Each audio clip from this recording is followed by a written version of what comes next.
એને કહ્યું કે જોવો, જે કોઈ વ્યક્તિ આખી જે આ પૃથ્વી છે એ પૃથ્વીની પરિક્રમા જે કોઈ વ્યક્તિ લગાવવા માટે જશે અને પૃથ્વીની પરિક્રમા કરીને જે વ્યક્તિ સૌથી પહેલો અહીંયા આવી અને મને કહેશે એના લગ્ન હું પહેલા કરાવી દઈશ, એના લગ્ન હું પહેલા કરાવી દઈશ, આવું નક્કી કરવામાં આવ્યું. અને કાર્તિકેય મહારાજ કીધું કે હું જલ્દી જાઉં ને જલ્દી પાછું આવું. કાર્તિકેય મહારાજનું તો વાહન મોર છે. મોર ઉપર બેસીને કાર્તિકેય મહારાજ તો પૃથ્વીની પ્રદક્ષિણા કરવા માટે નીકળી ગયા. અને અહીંયા ભગવાન ગણેશ, આમ તો એમનો મોટો દુંદાળો દે, મોટું શરીર, એટલે ગણેશ મહારાજે વિચાર કર્યો કે મારું મોટું શરીર, હું જાજુ ચાલી શકતો છું નહીં. અને આમ એક મુસક નામનો રાક્ષસ હતો અને મુસક નામના રાક્ષસને મેં મારું વાહન બનાવેલું છે, એટલે એનું પણ કદ નાનું છે, એ પણ એટલું બધું દોડી શકે નહીં. અને કાર્તિકેય મહારાજનું વાહન તો મોર છે, ઉડીને જતો રહેશે તો હમણાં પ્રદક્ષિણા કરીને પાછા આવતા રહેશે. પણ મારે શું કરવું? ગણેશ બુદ્ધિના દેવ છે, એ બુદ્ધિના દેવ ગણેશે વિચાર કર્યો કે હું પરિક્રમા કરી શકતો નથી, પણ વેદ શાસ્ત્ર પુરાણ એમ કહે છે કે આખા વિશ્વની પરિક્રમા ન કરી શકીએ તો કઈ નહીં, પણ ઘરની અંદર રહેલા માતા પિતાના ચરણની સેવા કરીએ અને માતા પિતાની પરિક્રમા કરવામાં આવે, માતા પિતાની સેવા કરવામાં આવે તો આખા વિશ્વની પરિક્રમા કરીએ અને પરિક્રમાનું જે કંઈ પુણ્ય મળે એટલું પુણ્ય માતા પિતાની સેવા કરવાથી મળે. ગણેશજીને આ વાતની ખબર, એટલે ભગવાન મહાદેવજીને અને મેં આ જે બાજોટ આપની માટે પાર્થિવ રાખ્યા છે એની પર આવી બેસી તમા પાર્વતી કીધું ગણેશ કાર્તિક નીકળી ગયા છે પરિક્રમા કરવા માટે, તમારે નથી જવું તો કે હું એ જ કરું છું, માં તમે બેસી તો જાઓ.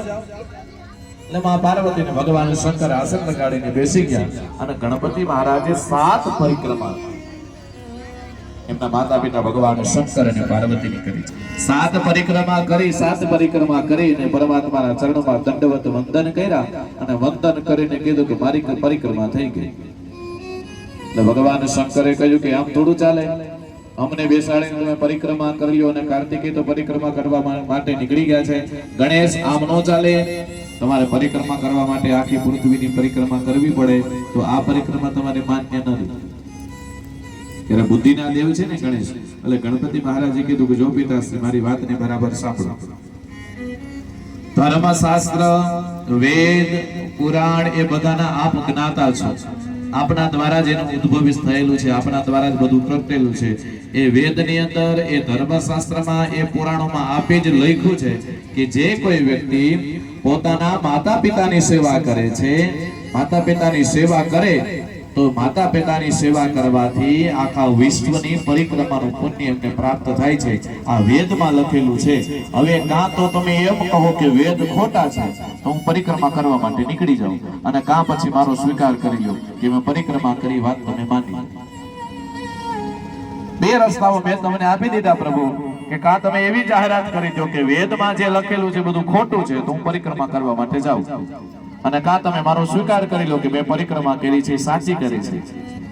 ગણપતિએ બુદ્ધિની બરાબર કમર કસીને બુદ્ધિની પરીક્ષા પરમાત્મા મહાદેવજીની સામે આપી દીધી ને ભગવાન ગણેશ મહાદેવજી સમજી ગયા કે ગણેશ બુદ્ધિના દેવ છે એટલે ચાતુર બહુ છે. એ ગણેશે વેદનો સહારો લીધો છે. ભગવાન શંકરે કહ્યું કે હું વેદની નિંદા ન કરી શકું. ગણેશ તમે એકદમ સત્ય બોલો છો. ધર્મશાસ્ત્રમાં કહ્યું છે કે જે કોઈ વ્યક્તિ પોતાના માતા પિતાની સેવા કરે છે એ સેવા કરે ભજન કરે.